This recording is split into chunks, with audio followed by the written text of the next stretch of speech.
இந்தியாவில் கோவிட்-19 பரவல் உச்சத்தை எட்டியுள்ளது. இன்று ஒரே நாளில் சென்னையில் மட்டும் 1800 பேருக்கு தொற்று ஏற்பட்டுள்ளது. இந்தியாவில் எண்ணிக்கை மொத்தம் 60,000-ஐ தாண்டியுள்ளது. இதுவரைக்கும் 75,000க்கும் அதிகமான பரிசோதனைகள் தமிழகத்தில் ஒரே நாளில் நடைபெற்றுவிட்டன. இன்றைக்கு 70,127 பரிசோதனைகள் PCR பரிசோதனைகள் நடத்தப்பட்டிருக்கின்றன. இந்தியாவுக்கு வரும் வெளிநாடு மற்றும் உள்நாட்டு விமானங்கள் அனைத்தும் ரத்து செய்யப்பட்டுள்ளது. இந்த திடீர் அறிவிப்பினால் வெளிநாட்டில் இருந்து இந்தியாவிற்கு வரும் பயணிகள் பெரிதும் பாதிப்புக்கு உள்ளாகி இருக்கின்றனர். ஹலோ அங்கிள், நான் கண்ணன் பேசுகிறேன். அப்பா வீட்டில் இல்லை, ஃபோனை வச்சுட்டு போயிட்டாங்க. சொல்லுங்கள், நான் சொல்லிடுறேன்.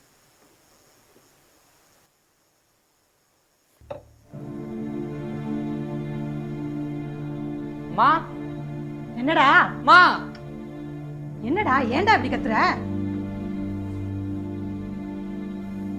தாத்தா தாத்தா என்னடா தாத்தாக்கு என்னாச்சு? தாத்தா இறந்துட்டாரம்மா. என்னடா சொல்ற? யாரா ஃபோன் பண்ணா? சந்துரு மாமா தான்மா சொன்னாரு. ஐயோ, அப்பவே அப்பா ஊருக்கு போயிடலான்னு சொன்னாருமா.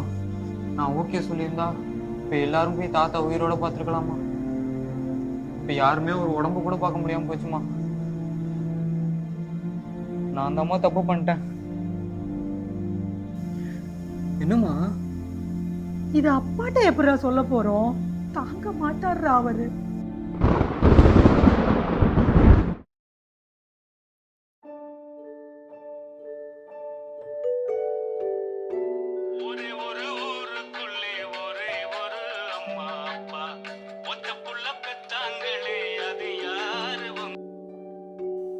சொல்லுங்கப்பா.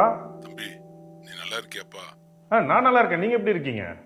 கண்ணன் ஊருக்கு வரதுக்கு ஒத்துக்கிட்டானப்பா? நீ எப்பப்பா வர்ற? குடும்பத்தோட வந்துடுப்பா. நான் சொன்னதை மறந்துடாத. கண்ணன் சின்ன பிள்ளைப்பா, அவனுக்கு ஒன்றும் புரியாது. நீ தான் புரியும்படி சொல்லணும். அவன்கிட்ட பேசிட்டேன்ப்பா. அவனுக்கு நேஷனல் சர்வீஸ் வேற வருது. கொஞ்சம் கொஞ்சமா பேசிதான்ப்பா அவனை வழிக்கு கொண்டு வரணும். எனக்கு நீ ஒரே பிள்ளைப்பா. ஊர்ல நம்ம குடும்பத்துக்குன்னு பாரம்பரியம் பொறுப்பெல்லாம் இருக்கு. அந்த பொறுப்பை அவங்ககிட்ட ஒப்படைச்சிட்டு நான் நிம்மதியா கண்ணை மூடிடுவேன். ஏன்பா இப்படி எல்லாம் பேசுறீங்க? இல்லப்பா, எனக்கும் வயசாகிட்டே இருக்கு. என்னமோ உன்னை பார்க்கணும் போல இருக்குப்பா. நீ பக்கத்துல இருக்கணும் போல இருக்கு. சீக்கிரமா ஒரு நல்ல முடிவா சொல்லுப்பா. சரிப்பா, கண்ணன்ட்ட மறுபடியும் பேசிட்டு உங்களை திரும்பவும் கூப்பிடுறேன்ப்பா. சரிப்பா.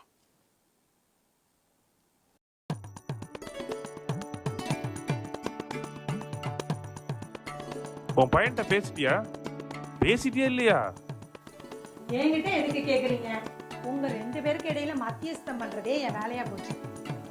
அப்பா, உனக்கு ஊருக்கு வரதுல ஆசை இல்லையா என்ன? நீங்க எதுக்கு ஊருக்கு போகணும்னு நினைக்கிறீங்கன்னு எனக்கு தெரியலங்க. ஆனா எனக்கு கண்ணனை நேஷனல் சர்வீஸ் அனுப்புறதுக்கு இஷ்டமே இல்லைங்க. சிங்கப்பூர்ல நேஷனல் சர்வீஸ் போறது கட்டாயம் தெரியாத உனக்கு? மூளைக்கு தெரியுதுங்க, மனசுக்கு தெரிய மாட்டேங்குதே. என்ன இப்போ உங்களுக்கு பிரச்சனை? காலங்காத்தாலே சண்டை போட்டுக்கிட்டு இந்த விஷயத்தை பத்தி பேசுங்க. பல தடவை சொல்லியிருக்காங்க. ஏதோ பேசுங்க, இந்த வீட்டு பக்கமே வர மாட்டேன்.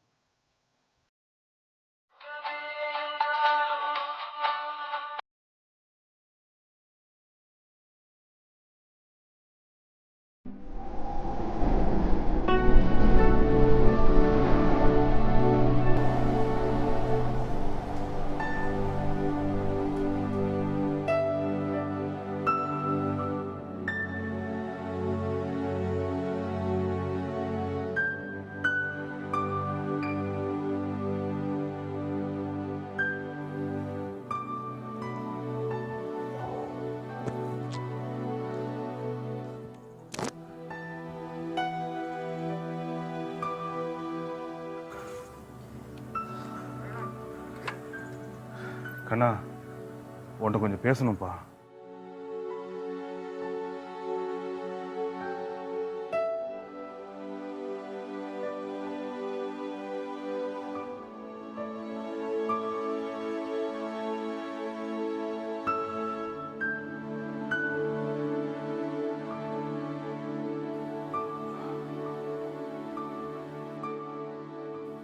அப்பா என்னடா திரும்ப திரும்ப இதை பற்றி பேசுகிறேன்னு நினைக்காதப்பா. இதை உன்கிட்ட சொல்லி தான் ஆகணும். ஒவ்வொரு தடவை சொல்ல வரும்போது முழுசாக என்னால் சொல்ல முடியலப்பா. ஒரு காலத்தில் நம்மள்ட்ட ஒன்றுமே இல்லைப்பா. ஊரில் ஒரு பையன் நம்மளை மதிக்க மாட்டான். எப்படியாவது வாழ்க்கையில் முன்னேறிடணும் தான் சிங்கப்பூர் வந்தோம். ஊரை விட்டு வர்றதுல எனக்கும் தாத்தாக்கும் பெருசாக விருப்பம் ஒன்றும் இல்லை. ஒரு செடியை கூட பதியம் போட்டு தாய்மண்ணை விட்டு பிரிக்க விட மாட்டாரு. எனக்கு 20 வயசு தான். காலேஜ் படிப்பு கூட பாதியிலே விட்டுட்டு வந்துட்டேன். இப்போ என்கிட்ட எல்லாமே இருக்கு. ஆனா ஏதோ ஒரு குறை அடிமனசுல இருந்துட்டு தான்ப்பா இருக்கு. என் சின்ன வயசு நினைப்பெல்லாம் ஊரை சுத்தி தான்ப்பா இருக்கு. தாத்தாவுக்கும் நம்மளை விட்டா யாரும் இல்லை. எங்க அப்பா அழுது நான் பார்த்தது இல்லப்பா. நீங்க எங்க வேணாலும் போங்க, ஆனா இந்த உடம்பு இந்த மண்ணுக்கு தான் சொந்தம், கடைசியில் இங்க வந்திருப்பா அப்படின்னு சொல்லி அழுதா இருப்பா.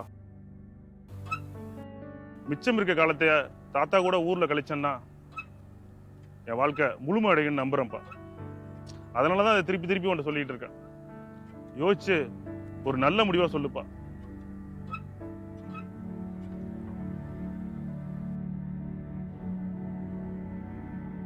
அப்பா, நீங்க எனக்கு அப்பா மட்டும் இல்லை, ஒரு நல்ல ஃப்ரெண்டும் கூட. ஃப்ரெண்டுக்கும் மேலே. அதனால தான் என் ஃப்ரெண்டுக்கிட்ட சொல்ல கூட உங்ககிட்ட சொல்லியிருக்கேன். உங்கள் ஃபீலிங்ஸ் ஆனால் எனக்கு புரியுது. உங்களை உங்கள் ஊர் மதிக்கலன்னு தான் இந்த ஊருக்கு வந்தீங்க. இப்போ என்னையும் வேரோட பிடிங்கிட்டு போய் வேற மண்ணில் பதியம் போட பார்க்குறீங்க. உங்கள் டீனேஜில் எதை இழந்தீங்களோ அதே தானேப்பா எனக்கும் இழப்பு. கொஞ்சம் அதை யோசிச்சு பாருங்கப்பா. அது இந்த ஊருக்கு செய்யற நன்றியா இருக்காதுப்பா.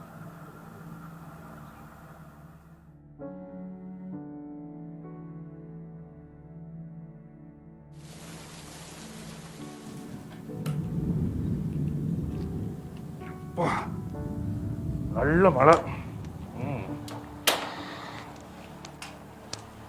என்னன்னே தெரியல. காலையிலேருந்து எல்லாமே தடங்களாவே நடக்குது.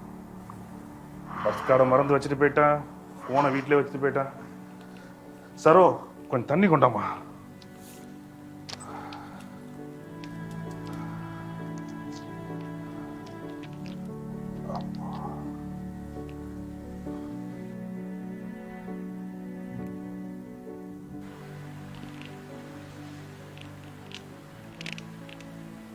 கண்ணா, நீ சொல்றதை யோசிச்சு பார்த்தேன்ப்பா.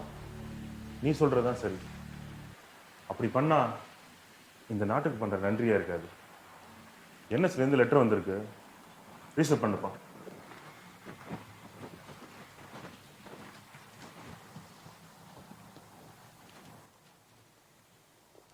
என்ன ஒரு மாதிரியா இருக்க? அதான் ஊருக்கு போனேன்னு முடிவு பண்ணிட்டோமே. கண்ணனோட பிரியத்துக்கே விட்டுருவோம். வேணா ஒரு 10 நாள் போய் அப்பா பார்த்து கன்வின்ஸ் பண்ணிக்கலாம். என்னங்க, மாமா இறந்து போயிட்டாரல்ல.